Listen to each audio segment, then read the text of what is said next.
جنازة الجنائز يعني كثرة بالجمع، والجنازة بالفرد. وقال العيني الجنازة جمع جنازة، وهي بفتح الجيم، أي اسم للميت المحمول.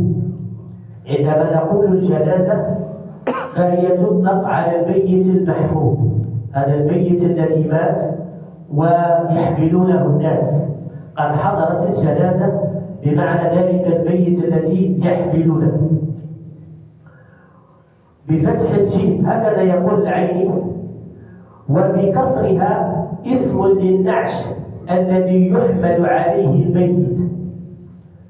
قال بأن الجنازة تطلق على الميت المحمول، يعني ميت وفي ذلك النعش، تطلق عليه كلمة الجنازة بالفتح، وتطلق